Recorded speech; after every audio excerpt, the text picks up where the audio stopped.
and then go.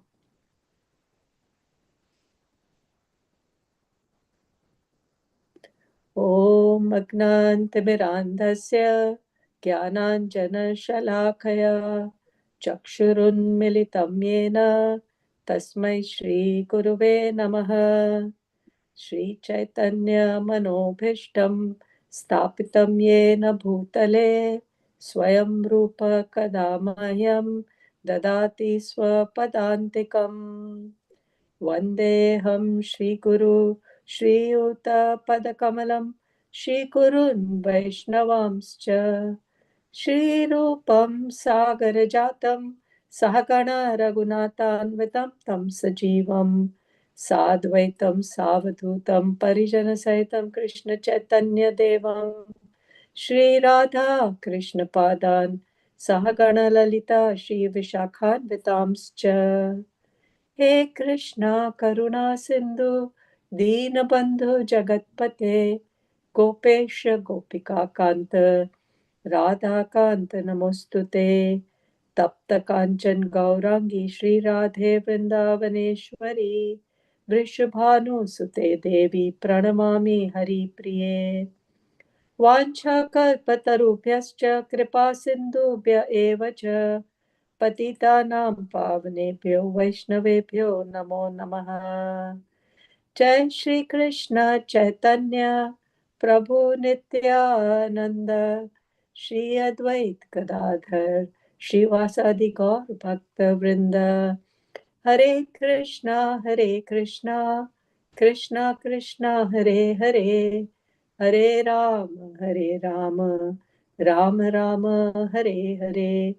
Hare Krishna Krishna Krishna Hare Hare Hare Rama Rama Rama Hare Hare. Hare Krishna Krishna Krishna Hare Hare Hare Rama Rama Rama Hare Hare. Srila Prabhupada ki jai. Jai. His Holiness Gopal Krishna Goswami Maharaj ki jai. Jai. His Grace Rupalas Prabhuji ki jai. Samasta Bhakta Vrinda ki jai. Jai. Hare Krishna, Dandavat Pranam to all. Dandavat Today we will continue with our series of reading from the Gita Wisdom Tales by His Grace Gauranga Darshan Das. We have been reading from his the Gnana knowledge book so far. So far we've covered shlokas related to the greatest person. When does God appear? Why does God appear? Is God partial?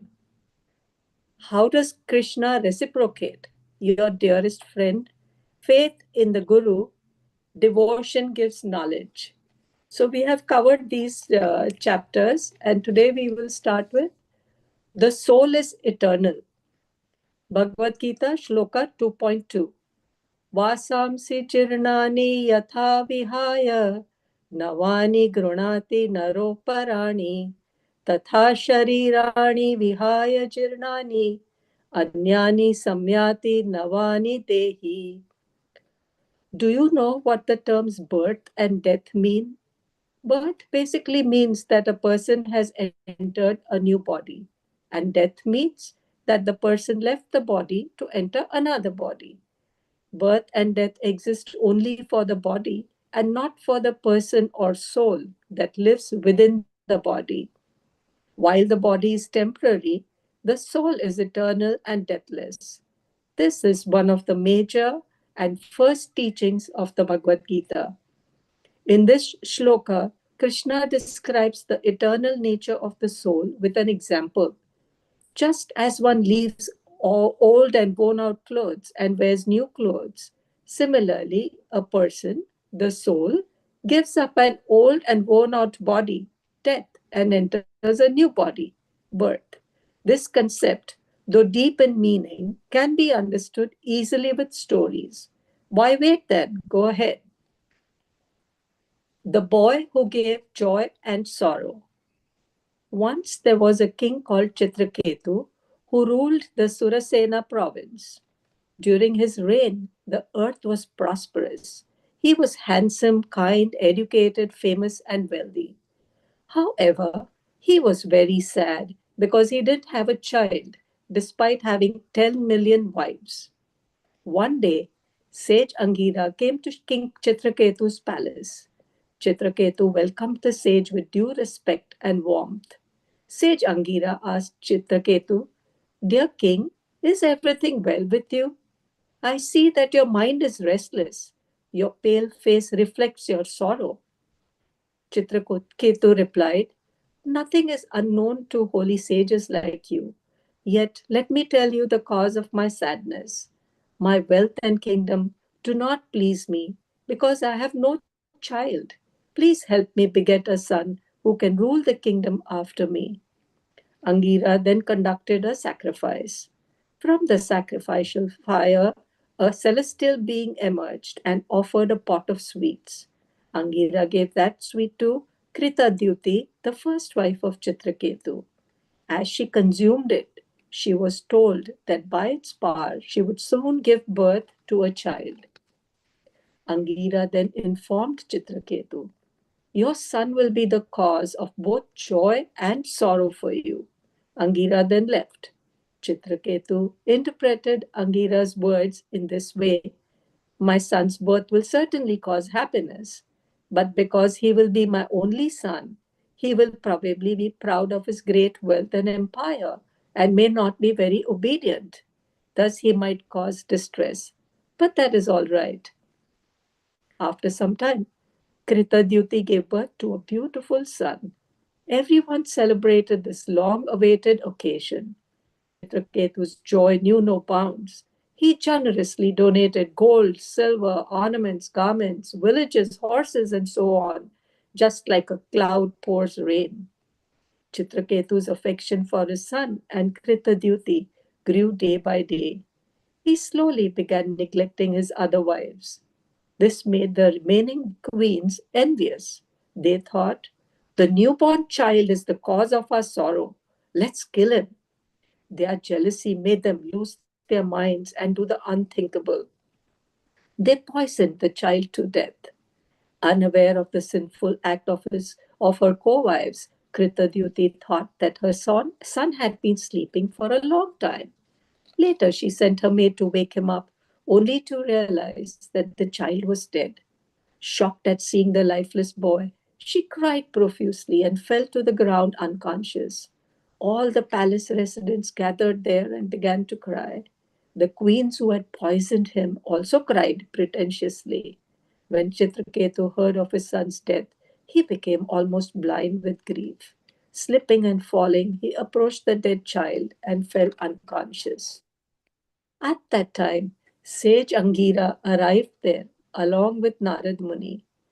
Narad Muni said, "As sand particles on a seashore come together and get separated by the force of waves, the living beings also sometimes come together and get separated by the force of time. We were not together before birth and will not be together after death. God brings people together and disperses them as they deserve."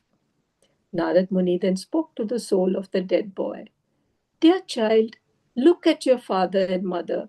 Everyone is grief stricken because of your passing away. Re enter your body and enjoy life with your relatives. Accept your father's royal throne and be a good king to your people." So saying, he brought the son back to life with his mystic powers. The boy spoke, "O great sage, in which birth were these persons my parents? I have been wandering in the bodies of devas, animals, and human beings. In different births, different people became our friends, relatives, enemies, well wishers, and so on. All these relationships are valid only when one is within a body, but no one is permanently related." Saying this, the boy again left, and people saw only his dead body. Chitraketu and all others were amazed on hearing the bitter facts of life taught by the child. Giving up their sadness, they dutifully arranged for the funeral ceremony of the dead boy as a matter of custom.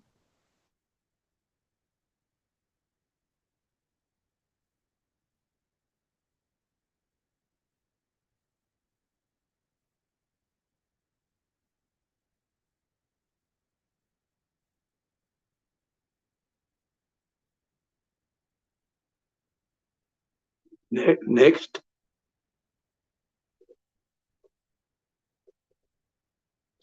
I think she has network problem.